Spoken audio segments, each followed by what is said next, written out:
Democratic Governor Gretchen Whitmer is a battle-tested leader who navigated Michigan through a pandemic while standing strong against White House attacks and a right-wing kidnapping plot against her. Now she's sharing her lessons in leadership in the young adult version of her book, True Gretch. So please welcome to the table Governor Gretchen Whitmer.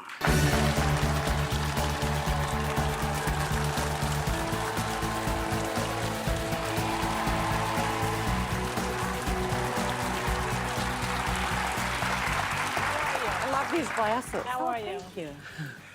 Good to see you. Good to see you too. Yeah, welcome back. Thank you. Joy's got the question. So, Governor, Trump's first week was a whirlwind of executive orders, a campaign-style rally. Like what is he still running or what? And political retribution, which he against his enemies, which he promised he was going to do. So, I know that you're really smart and you're a governor and everything. So let us hear from you.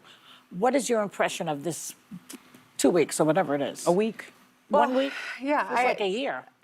I think we are getting exactly what we were told we were going to get, right? And as I think about Michigan and trying to navigate my state through the next couple of years, I've got 2 years left on my time as governor.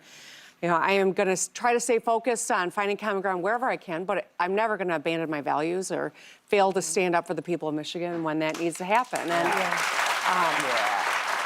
yeah, you know, I saw your segment about Selena Gomez and the lack of empathy. And I think, you know, one of the reasons that I wrote the book last year and that we put out a young adult version is because we don't see the humanity in one another anymore. To not see that video and feel some empathy and sadness for the people that she's showing concern for, I think kind of tells you where we are in the world right now and why we've got so much work to do to see that humanity, to focus on people. It should be taught in schools. Kids need to reverse roles with each other and understand the other person's point of view from a very young age. Yeah. Yep. And that will help the situation. The lived experience of others. Yes. Well, let me ask you this, Governor. Trump's border czar, Tom Homan, has started these nationwide immigration raids that we're watching and mass deportations, and they're using our military. And he made this warning: if you're in the country illegally, you got a problem. So even undocumented immigrants with no criminal record are clearly being picked up and are at risk. Is this a fear tactic in your view, or is the plan to just get rid of every undocumented immigrant? Well, as a fellow lawyer, I appreciate your setting the stage on what we're talking about when it comes to legal and illegal. That's very important, and it is. Criminal and civil, right? Yes. There's a big difference here. As so few people really appreciate, Michigan actually has the biggest border crossing in the country. It is with Canada. Yeah. And as we think about the conversation, whether it is around immigration and our borders, or it is about tariffs, for instance, we have to not lose sight of the fact of what it's going to mean for the American citizen, too. Yes. When it talk about increased costs on your blueberries or your energy or the ability to find affordable housing. Well, and the fact that immigrants bring in $100 billion a year to this country, and $8.9 billion, we'll lose at least $8.9 billion if we deport all these people. That's right. And you know, the Michigan State Police works very closely with our federal agencies as we protect the most cross-border in the country. And it has worked well, but we've got to follow the law. We've got to treat people with dignity. And we also, as a nation, have failed to secure that southern border. And it's not the fault of the last administration. This has been going on for decades.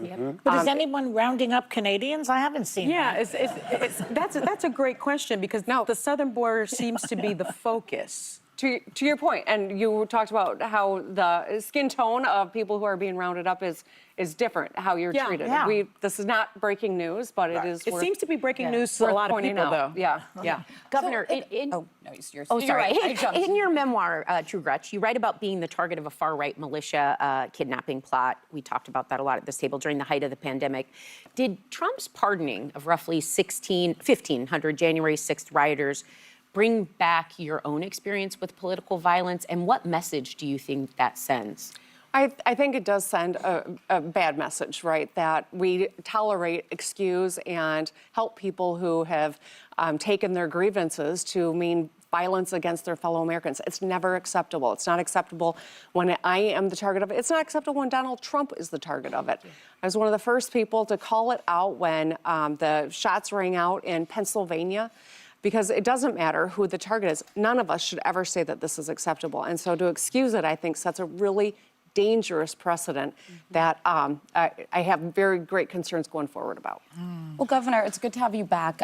Donald Trump made gains with working class Americans, which were traditionally a Democratic stronghold.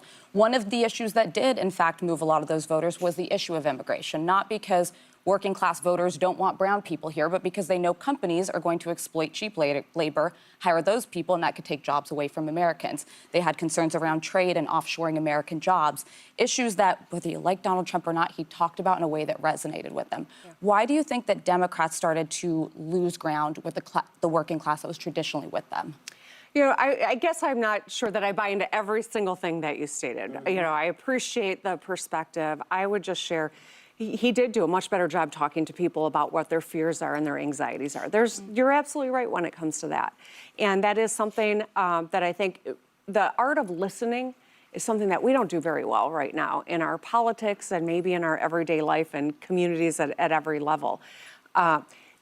In the book, you know, one of the things that I never imagined when I ran for governor was that I would run on a tagline of "fix the damn roads." If you just said that's what you're going to run on, I'd have thought you were out of your mind. Yeah. And yet I got around the state of Michigan and I asked over and over again to people in rural parts of Michigan and downtown city centers, if I'm lucky enough to get elected, what can I do that'll make your life better? And people said, fix the damn roads, over and over again. A woman in the Detroit Children's Hospital from Flint who was with her child in the hospital, I said, what can I do if I'm elected that'll make your life better? And she said, fix the damn roads. And I was surprised because I thought, we're in the Children's Hospital, she's gonna talk about health care or child care or education. They were getting a lot of flats. And so I asked her, why? Why? Tell me more. And her name was Bridget Bonds. And she said, I'm driving back and forth from Flint to Detroit, and I hit a pothole, and it sidelined me for a whole day, and it was money out of my rent and childcare. And so listening to people, understanding where people are coming from, I think is a superpower. And for whatever reason, Donald Trump was much better at reflecting what people's anxieties were. I would submit there aren't a whole lot of solutions to fix what the anxieties are, but he tapped into it. And I think that's something that we have to all focus on doing more of and doing better. Their anxiety was about the price of eggs, like I mentioned before. And now it's gone. The price of eggs is going up, and I don't hear them bitching about it anymore. So what happened? They will. They will. There's also a bird flu outbreak. That's a bit of an issue. Avian flu is playing into that. Yeah. When it There was comes a bird to flu eggs. then, too. But That's let's why be the price of eggs. There's a lot of stuff going on. We have more. People were mad about a lot of stuff. This group was pissed about this group was pissed about that, and he was the loudest.